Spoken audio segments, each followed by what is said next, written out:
Lots of talk right now about tariffs and the costs of tariffs, the confrontation that has been brought to center stage by President Trump.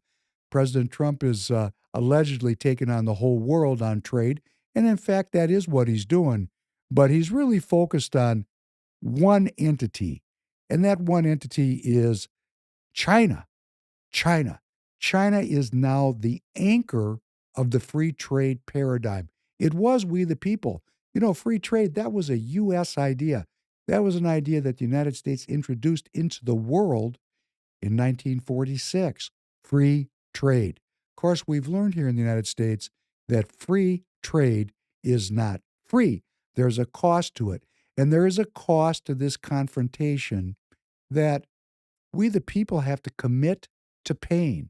If we don't pay this cost, if we don't go through this period of realignment, if we back down and give in, that will be the beginning of the decline of the United States of America, such that not just 50% of the people feel it, the 50% of our fellow brothers and sisters, American citizens that are living hand to mouth, week to week.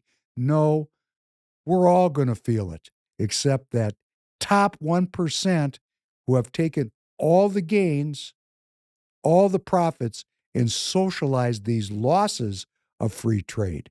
So right now, it's time to assess the costs of this trade confrontation. Please play this first clip. But a lot of farmers that I've talked to in the last week or so have said, they're in the middle of spring planting season, and that a trade war makes everything sort of up in the air. What would his message to them be? And also, is there anything specifically planned to provide relief like in President Trump's last term? Yes, well, relief is being considered. The Secretary of Agriculture, I know, has spoken to the president about that, and again, it's being considered. And as for the president's message to the farmers, he put it out himself. He could speak for himself much better than I can speak for him, and so I would just direct you to the statement he had telling the farmers again and reiterating his support for them and that he has their backs, which he certainly does. Yes, President Trump is going to have the backs of U.S. agriculture, of U.S. farmers who have already lost their export market to China. For example, here in Minnesota, Minnesota is an ag export state. We grow a lot of soybeans here in Minnesota, and a lot of those beans went to China. And that business is now over. What does that mean politically for President Trump? Well, I'm going to tell you what it means. It means that the enemies he faces are in his own family. That's right. We know the Democrat is all about one world governance, one world economy, and one world currency. That's who they are. They've been very clear about that for a very long time. What we're not so clear about is that half of the Republican Party is also seeking one world governance, one world economy, and one world currency. And where that resistance in the Republican Party is most evident is in the ag export states here in the Midwest. For example, Representative Don Bacon of Nebraska is leading a charge with the Democrat to revoke the president's authority over trade. Here in Minnesota, we have 4 Republican congresspeople. I don't know where these people really are going to be at on these issues because their constituency, the money that elects them, is in large part based on agriculture. You know, Chuck Grassley, senator in Iowa, 8 terms, came into Washington with Ronald Reagan in 1981.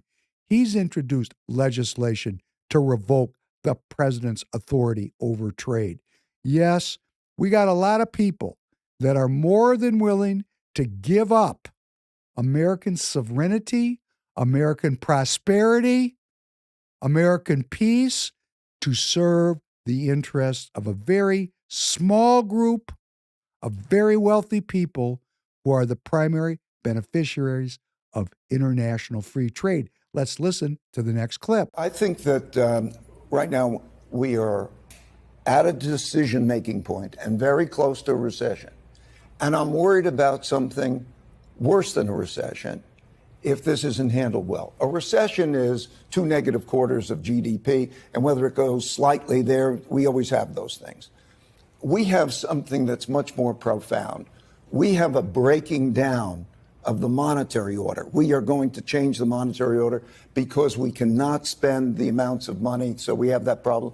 And when we talk about the dollar and we talk about tariffs, we have that. We are having profound changes in our domestic order, how ruling is existing, and we're having profound changes in the world order. Such times are very much like the 1930s. I've studied history, and this repeats over and over again. So if you take tariffs, if you take debt, if you take the rising power challenging the existing power, if you take those factors and look at the factors, those changes in the orders, the systems, are very, very disruptive. How that's handled could produce something that is much worse than a recession. That's Ray Dalio. He is the 124th wealthiest billionaire in the world. He started a hedge fund known as Bridgewater. He's a globalist, an internationalist, a person who has profited like King Midas from free trade in an international system of economic commerce. And what is he saying to his audience there on NBC? He's saying he studied history and he sees a similarity to the reordering of the financial system that happened in the 1930s, which of course led to World War II, and what's happening here today. He's scaring the listeners and the viewers.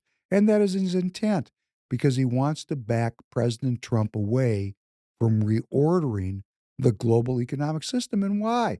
Why would he want it to change?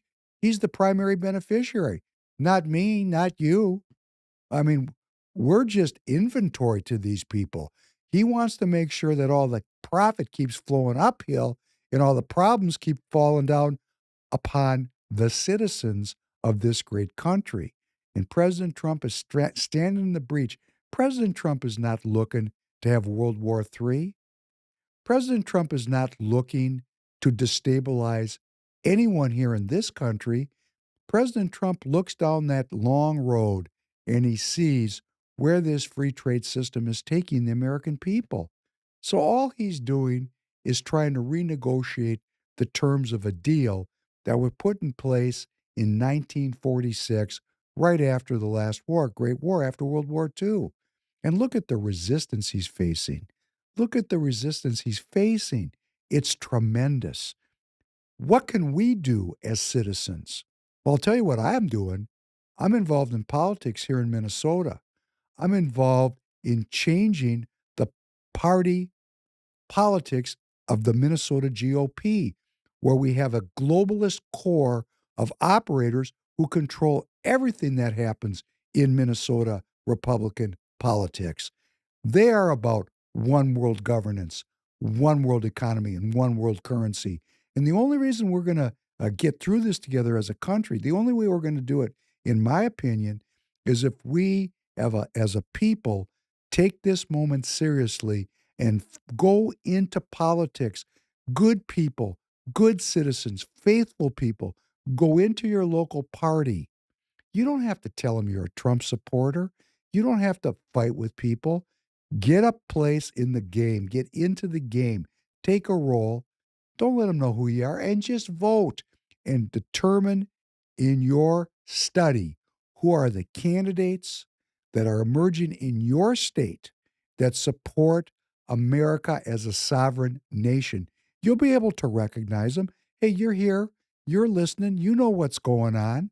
So please consider that if we, the people, do not get involved, if we, the people, think it's all going to work out, if we, the people, stay home and watch television, well, when we lose our freedom, when we lose our money, when we lose our independence, we'll have no one to blame but ourselves. This is David Penn, your host of the Penn News Hour. Thanks for joining. We'll be back with you soon again.